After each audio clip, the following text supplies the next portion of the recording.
ఆంధ్రప్రదేశ్ రాష్ట్రానికి నూతన రాజధాని అవసరమా కాదా అంటే ఏం చెప్తారు? సార్, నూతన రాజధాని అవసరమా కాదా అనేది కాదండి ఇక్కడ కావాల్సింది. సో ఒక ఏ స్టేట్కైనా రాజధాని అనేది చాలా ఇంపార్టెంట్.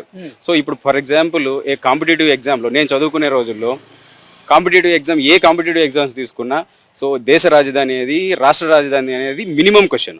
సో ఇవాళ అదే క్వశ్చన్ గవర్నమెంట్ నుంచి పిల్లలకి ఇవ్వాలి అంటేనే ఇవ్వలేని పరిస్థితి. సో ఇప్పుడు పొరపాటున ఒక క్వశ్చన్ వచ్చినా ఆన్సర్ చేయలేని పరిస్థితి. సో అలాంటప్పుడు మినిమం రాజధాని కూడా లేకుండా ఏదైనా రాష్ట్రం ఉంది అంటే అది ఏకైక రాష్ట్రము మన ఆంధ్రప్రదేశ్ రాష్ట్రం. సో కాబట్టి మనకు రాజధాని కావాలి అనేది ఆ ప్రాస్పెక్ట్లో ఇమీడియట్గా మనం దాన్ని కన్స్ట్రక్ట్ చేసుకోవాలి, ఫస్ట్ పాయింట్. అండ్ ఇప్పుడు సెకండ్ పాయింట్కి వచ్చేటప్పటికి రాజధాని అనేది ఏంటి అంటే ఒక రాజధాని అని ఉంటే అక్కడ ఒక ఎంప్లాయ్మెంట్ గురించి కావచ్చు, సో ఇంకేదైనా బిజినెస్ల పరంగా కావచ్చు, అన్నిటికీ అదొక హబ్ లాగా తయారవడానికి సో మన లాంటి అంటే డెవలప్ అవుతున్న స్టేట్లలో అది చాలా అవసరమైన ఆస్పెక్ట్. సో వాటిని మనం డెవలప్ చేసుకోవాలంటే ఖచ్చితంగా రాజధాని చాలా ఇంపార్టెంట్. అండ్ ఇప్పుడు పర్టికులర్గా ఇప్పుడు అమరావతిని ఎందుకు అనుకోవాలి అనుకుంటే గనా మనం చూసాం ఆల్రెడీ. సో మనం ఉమ్మడి ఆంధ్రప్రదేశ్ ఉన్నప్పుడు హైదరాబాద్ని చంద్రబాబు నాయుడు గారు ఎంత డెవలప్ చేశారు. ఆయన ఎంతో విజన్తో అప్పట్లోనే మేము కాలేజింగ్ నాది 2000లో అయిందండి. ఆ 2000లోనే ఆయన 2020 అనే విజన్తో వచ్చి ఆ రోజు హైదరాబాద్ని డెవలప్ చేసినారు. అంత ముందు చూపు అంటే 20 ఏళ్ళు ముందుగా ఆలోచించే వ్యక్తి చంద్రబాబు నాయుడు గారు. ఆ రోజు ఆయన ఆలోచించి అంత డెవలప్ చేశారు. అన్ఫార్చునేట్లీ ఏమైంది అంటే తెలంగాణ రాష్ట్రం ఇచ్చేసి హైదరాబాద్ వాళ్ళకి వెళ్ళిపోవడంతో ఇవాళ మనకంటూ ఏ రాజధాని లేకుండా పోయింది. డెవలప్మెంట్ అంతా హైదరాబాద్లో ఉండిపోయింది. సో ఎస్పెషలీ ఇప్పుడు తిరుపతి వాసుని నేను ఇప్పుడు ఏదైనా జాబులకి వెళ్ళాలి అంటే నేను కావచ్చు, నా తోటి వాళ్ళు కావచ్చు, నా జూనియర్స్ కావచ్చు, జాబులకి వెళ్ళాలంటే ఒకటి తమిళనాడు చెన్నైకి వెళ్తున్నాం, లేదంటే కర్ణాటక బెంగళూరుకి వెళ్తున్నాం. సో అలాంటి పరిస్థితి మనకెందుకు? మనకంటూ ఒక రాజధాని ఉంటే, మనకంటూ ఒక ఐటీ హబ్ ఉంటే, మనకంటూ ఒక బిజినెస్ హబ్ ఉంటే మన రాజధానిలో మనమే వెళ్ళి డెవలప్ అవ్వచ్చు కదా. సో అలాంటి పరిస్థితి లేకుండా అవడానికి కారణం ఎవరు? అది ప్రజలు చెప్తారు తొందరలోనే. ఆల్రెడీ చెప్పారు, చెప్తూ ఉంటారు కూడా. సో అది ఎలా చెప్తారు అంటే ఓటుతోనే చెప్పారు ఆల్రెడీ. ఆంధ్రప్రదేశ్ రాష్ట్రానికి అమరావతి రాజధానిగా ఎందుకు ఉండాలి? అదే సార్, ఇంతకుముందు మీకు చెప్పినట్టు ఇప్పుడు తెలంగాణ రాష్ట్రం ఇచ్చేసిన తర్వాత హైదరాబాద్ మనం పోగొట్టుకున్న తర్వాత సో ఎన్నో ఇబ్బందులు పడ్డాం. సో ఇప్పటికీ కూడా మనకు రాజధాని లేకుండా లాస్ట్ 5 సంవత్సరాలు మనకు రాజధాని లేకుండానే ఆ పాలన జరిగిపోయింది. ఇప్పుడు ఆల్రెడీ ఇంకొక సంవత్సరం కూడా అయిపోయింది. బట్ కానీ మన ఇప్పుడు గౌరవ ముఖ్యమంత్రి వర్యులు చంద్రబాబు నాయుడు గారు దాన్ని ఎంతో తొందరగా వీలైతే అంత తొందరగా కన్స్ట్రక్ట్ చేయడం గురించి ఆయన అహర్నిశలు కష్టపడుతున్నారు. ఎందుకోసము అంటే ఒక రాజధాని అనేది చాలా ఇంపార్టెంట్. సో ఈ అమరావతి అనేసి ఎందుకు ఉండాలి అంటే ఇట్లా చూస్తే మనకు శ్రీకాకుళం నుంచి ఇటు అనంతపూర్ వరకు సో మిడ్ పాయింట్ అండ్ ప్రతి ఒక్కరికి యాక్సెస్ ఉంటుంది. సో రేపు ఇంకొక ఉద్యమం ఏదో అటు నుంచి ఇంకొక ఉద్యమం ఏదో వచ్చినా కూడా సో ఎవరికి ఇబ్బంది లేకుండా ఒక మధ్యలో ఉండి అండ్ అక్కడ చూస్తే ఉన్న ఫెసిలిటీస్ కావచ్చు, అక్కడ ఉన్న వనరులు కావచ్చు, సో అన్నీ కూడా మనకు అనుకూలంగా ఉంది కనుక అమరావతిని మీకు ఇందాక చెప్పాను. ఇప్పుడు చంద్రబాబు నాయుడు గారు 20 సంవత్సరాలు ముందుగా ఆలోచిస్తారు. అలా ఆలోచించి హైదరాబాద్ని డెవలప్ చేశారు. అలాంటిది ఇప్పుడు ఆయన అమరావతిని చేస్తున్నారు అంటే సో నా పర్సనల్ అంటే నేను ఎంబీఏ చేశానంటే ఎంబీఏ గ్రాడ్యుయేట్ నేను. సో నాకున్న ఎక్స్పీరియన్స్లో సో నేను చెప్పడం ఏమంటే ఆయన ఏదైనా డిసిషన్ తీసుకుంటే చాలా ముందు చూపుతోనే తీసుకుంటారు. ముందు చూపుతోనే తీసుకొని అమరావతిని చేస్తున్నారంటే బ్లైండ్గా ఆయన మనం నమ్మచ్చు.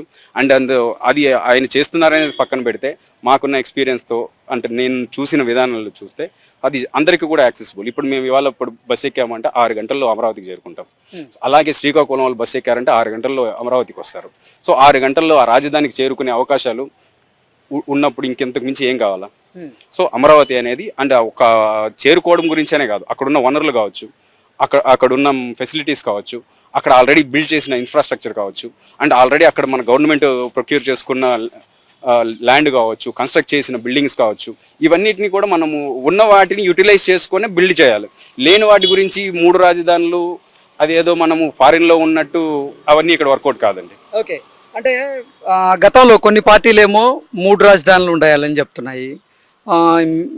మరికొన్ని పార్టీలేమో ఆంధ్రప్రదేశ్లో ఒకటే రాజధాని ఉండాలి, అది అమరావతి అయితే ఆంధ్రప్రదేశ్ ప్రజలకి అందుబాటులో ఉంటుంది రాజధాని ప్రాంతం, అలాగే ఆంధ్రప్రదేశ్ రాష్ట్రం కూడా అభివృద్ధి బాటలో నడుస్తుంది అని చెప్పి కొంతమంది చెప్తూ ఉన్నారు. అందులో భాగంగానే గతంలో అమరావతి రాజధాని నిర్మించేటువంటి ప్రయత్నం కూడా జరిగింది. ఆ తర్వాత ప్రభుత్వ మార్పిడి జరిగింది. ప్రభుత్వ మార్పిడి జరిగిన తర్వాత మాత్రం 3 రాజధానుల అంశం తెర మీదకి వచ్చింది. గతంలో ఏర్పాటు చేసినటువంటి భవనాలు అలాగే రోడ్ల నిర్మాణాలను ధ్వంసం కూడా చేయడం జరిగింది. ఏంటి దాని మీద మీ స్పందన ఏంటి? సరే, ఇప్పుడు మీరే చెప్పారు ఇందాక. సో ఆల్రెడీ 2014 నుంచి 19 వరకు ఉన్న గవర్నమెంట్ గురించి పర్టికులర్గా పేర్లు తీసి మనం మాట్లాడినా కానీ 2014 నుంచి 19 వరకు రాజధానికి సంబంధించిన ఎన్నో పనులు, ఎంతో అభివృద్ధి అప్పుడే ల్యాండ్స్ తీసుకోవడం కావచ్చు, కన్స్ట్రక్షన్స్ కావచ్చు, రోడ్లు వేయడం కావచ్చు, ఎంతో జరిగిపోయింది. సో అది మంచిదా చెడ్డదా అనేది తర్వాత ఉంచితే ఉన్నదాన్ని మనం వీలైనంత ఎక్కువ యూటిలైజ్ చేసుకొని దాన్ని బిల్డప్ చేయాలి. కానీ అనివార్య కారణాల వల్ల వేరే గవర్నమెంట్ వచ్చి దాన్ని నాశనం చేసి, సో ఒక 5 ఏళ్ళు రాజధాని అనేదే లేకుండానే పరిపాలన సాగించి, సో అది నాకు తెలిసి నాకు 2002లో ఓటు వచ్చిందండి. సో అప్పటి నుంచి నేను చూసిన ఇంత రాజకీయంలో ఎప్పుడు కూడా రాజధాని అనేదే లేకుండా పాలన చేసిన గవర్నమెంట్ని నేను ఎప్పుడు చూడలేదు. సో అది పక్కన పెట్టేస్తే, సో ఇప్పుడు చంద్రబాబు నాయుడు గారు వచ్చి మళ్ళీ దాన్నే తీసుకోవడానికి కారణం ఏంటి అంటే, ఉన్న వనరుల్ని వీలైనంత ఎక్కువ యూటిలైజ్, అంటే తక్కువ ఖర్చు పెట్టి ఎక్కువ బెనిఫిట్ పొందాలి అన్నది ఏ హ్యూమన్ బీయింగ్ అయినా ఆలోచించాల్సిన విషయం. సో అది కాకుండా ఏదో మూడు రాజధానులు అంటే జరిగిన ఫారిన్ కంట్రీస్లో కావచ్చు 3 రాజధానులు అన్ని దగ్గరలో ఫ్లాప్ అయినవి మనం చూసినాం. ఓకే, ఆంధ్రప్రదేశ్ రాష్ట్రానికి అమరావతి గనక రాజధాని అయితే కార్పొరేట్ కంపెనీల విషయంలో కానీ ఉపాధి విషయంలో కానీ ముందడుగు పడేటువంటి అవకాశం ఉందా లేదంటే ఏం చెప్తారు? ఖచ్చితంగా ఉందండి. ఎందుకు ఖచ్చితంగా ఉంది అంటే, ఆల్రెడీ అక్కడ జరుగుతున్న అభివృద్ధి కావచ్చు, అక్కడ ఇప్పుడు ఏదైనా కంపెనీలు రావాలంటే ఫస్ట్ ల్యాండ్ ఉండాలండి. సో ఇంకెక్కడైనా వెళ్తే ల్యాండ్ ఉంటే కావాల్సిన ఎక్స్ట్రా వనరులు, ఇప్పుడు వాటర్ ఉండాల్సి వస్తుంది. సో వాటర్ ఉంటే ల్యాండ్ ఉండకపోవచ్చు. సో అలా అన్ని పుష్కలంగా అన్నిటికీ వెసులుబాటుగా ఉన్న ఏకైక ప్రాంతం ఏంటి అంటే అమరావతి అనే చెప్పుకోవచ్చు. కావున ఖచ్చితంగా మనకు అమరావతి అనేది ది బెస్ట్ చాయిస్ అని నేను చెప్తాను. అసలు ఆంధ్రప్రదేశ్ రాష్ట్రానికి రాజధాని కావాలా వద్దా అంటే ఏం చెప్తారు? ఈ యొక్క ఆంధ్రప్రదేశ్ రాష్ట్రం అనేది విభజన జరిగినప్పటి నుంచి కూడా మొదటగా ముఖ్యమంత్రిగా చంద్రబాబు నాయుడు గారు కావడం జరిగింది. ఆంధ్రప్రదేశ్ రాష్ట్రానికి ఒక రాజధాని అనేది అవసరము. ఆల్రెడీ ఇంత ముందుకు ఉన్నటువంటి ఉమ్మడి రాష్ట్రంలో ఎట్లయితే హైదరాబాద్ను అన్ని రకాలుగా ఎట్లయితే ఆయన అభివృద్ధి చేశారో, అలాగనే ఒక కొత్త రాజధాని అనేది చేయాలనేటువంటి దృఢ సంకల్పంతో ఆయన ప్రారంభించడం జరిగింది. అలాగే ఆ యొక్క భూములన్నింటినీ కూడా తీసుకొని ఆ యొక్క నిర్మాణం అనేది చేపట్టడం జరిగింది. తదనంతరం వచ్చినటువంటి ప్రభుత్వం అనేది ఆ యొక్క రాజధాని నిర్మాణాన్ని నిర్లక్ష్యం చేసి పూర్తిగా ఆ యొక్క ఇబ్బంది చేయడం అనేది జరిగింది. ఇప్పుడు ప్రస్తుతం మళ్ళీ చంద్రబాబు నాయుడు గారే ముఖ్యమంత్రిగా వచ్చినారు కాబట్టి ఆయన దృఢ సంకల్పంతో ఖచ్చితంగా ఈ యొక్క రాజధాని నిర్మాణాన్ని పూర్తి చేసి ఆంధ్రప్రదేశ్ రాష్ట్రంలో ఉన్నటువంటి యువతకు ఉపాధిని, ఉద్యోగ అవకాశాలను అన్నింటినీ అందించి రాష్ట్రానికి మేలు కలుగుతుందని చెప్పేసి ఆశిస్తున్నాను. ఆంధ్రప్రదేశ్ రాష్ట్రానికి ఒకే రాజధాని ఉండాలి, దట్ ఈస్ అమరావతి. ఓకే, అంటే చంద్రబాబు గారేమో ఆంధ్రప్రదేశ్ రాష్ట్రం అన్ని రకాలుగా అభివృద్ధి బాటలో దూసుకు వెళ్ళాలంటే అమరావతి రాజధానిగా ఉండాలంటూ చెప్తూ ఉన్నారు. ఇటు జగన్మోహన్ రెడ్డి గారేమో అధికార వికేంద్రీకరణ జరగాలి, 3 రాజధానులతోనే ఆంధ్రప్రదేశ్ రాష్ట్రం అభివృద్ధి చెందుతుంది అంటూ ఆయన చెప్తూ ఉన్నారు. ఏంటి అసలు ఏది బెటర్? అంటే అమరావతి రాజధానిగా ఉండడం బెటరా లేదంటే 3 రాజధానులు బెటరా అంటే ఏం చెప్తారు? మీ అభిప్రాయం ఏంటి? గౌరవనీయులు నారా చంద్రబాబు నాయుడు గారికి పరిపాలనా అనుభవం అనేది ఎక్కువ. ఆయన ఆలోచన అనేది ప్రాధాన్యము. అమరావతి అనేది రాజధానిగా ఉండాలి.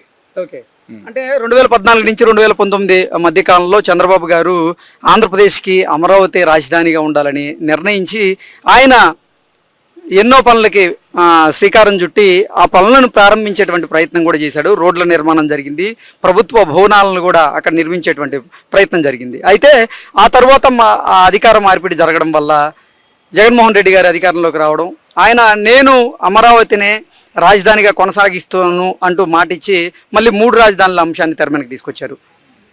అంటే దానివల్ల ఎంత ప్రజాధనం వృధా అయింది అనుకుంటున్నారు? ఆయనకు పరిపాలనా అనుభవం అనేటువంటిది లేకపోవడం వల్లనే ఆయన ప్రజాధనం అనేది వృధా చేయడం జరిగింది. రాష్ట్రంలో ఉన్నటువంటి యువతకు ఎటువంటి ఉపాధి, ఉద్యోగ అవకాశాలు అనేది లేకుండా పోయినాయి. అంత కూడా ఇబ్బంది అయిపోయింది.